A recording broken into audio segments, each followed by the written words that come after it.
जीवनात सुसंस्कार नसतील तर हे जीवन व्यर्थ आहे असे संतांनी लिहून ठेवले आहे. म्हणूनच संस्कार हे बालवयात होणे अपेक्षित आहे.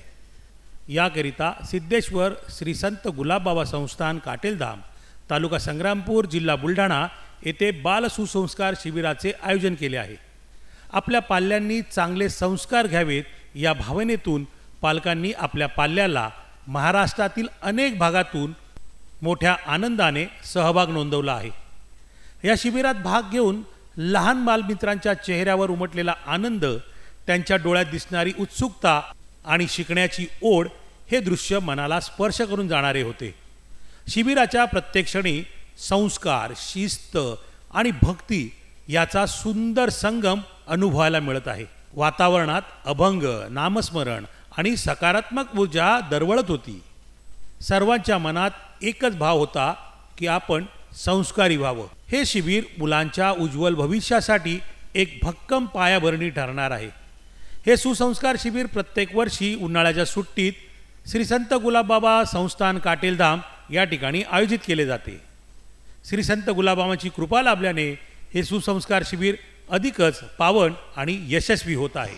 काटेलभूमी ही महाराष्ट्राचे थोर संत सद्गुरू श्री संत गुलाबबाबा यांची कर्मभूमी आहे आणि त्यांच्या पदस्पर्शाने पावन झालेली भूमी आहे.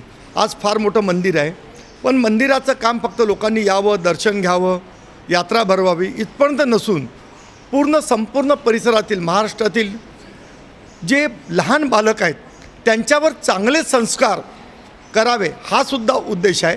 त्यानुसार दरवर्षी आपल्याकडे बालसंस्कार शिबिर आयोजित केले जाते. यावर्षीसुद्धा 2 मे ते 18 मेपर्यंत 150 विद्यार्थी हे केवळ ग्रामीण भागातील नाही तर शहरी भागातील पुण्याचे आहेत, छत्रपती संभाजीनगरचे आहेत, नागपूरवरून आले आहेत, अकोल्यावरून आले आहेत, अमरावतीवरून आलेले आहेत. चांगल्या घरचे पण मुलं आहेत, शेतकऱ्यांचे पण मुलं आहेत, अधिकाऱ्यांचे पण मुलं आहेत आणि सकाळी 5 वाजल्यापासून एक चांगलं संस्कार करण्याचं माध्यम या संस्कार शिबिराच्या माध्यमातून होत असते आणि चांगले नागरिक घडावे हा त्याचा मुख्यतः उद्देश आहे. आणि दरवर्षी इथं संख्या विद्यार्थ्यांची वाढत आहे. आम्हाला रजिस्ट्रेशनसुद्धा बंद करावे लागते.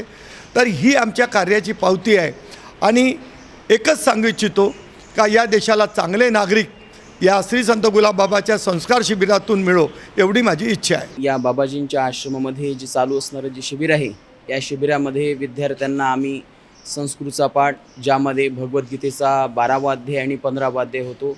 दैनंदिन जीवनामध्ये जे आवश्यक असणारे जे श्लोक आहेत, सकाळी हाताचा दर्शन करण्याचा मंत्र असेल किंवा आपल्या पृथ्वीचा मंत्र असेल, ज्या ज्या देवतेंच्या मंदिरामध्ये गेलो आपण त्या त्या देवतेंचा कोणता श्लोक म्हणायचा हे सर्व आम्ही विद्यार्थ्यांना शिकवतो. त्याचनंतर त्यांना आपल्या हरिपाठामध्ये पावल्या असतात, त्या पावल्या हरिपाठामध्ये शिकवल्या जातात. हरिपाठाचे अभंग त्यांच्याकडून पाठांतर करून घेतले जातात आणि त्याचप्रकारे गायनाचं जे मध्ये ज्या ज्या मुलांचा आवाज सुंदर असेल, ज्यांचा ताल स्वर छान आहे असे विद्यार्थ्यांना गायनामध्ये त्यांना राग शिकवल्या जातात. आणि जे विद्यार्थ्यांचा ताल पक्का आहे अशा विद्यार्थ्यांना या ठिकाणी मृदुंगाचे बोल शिकवल्या जातात.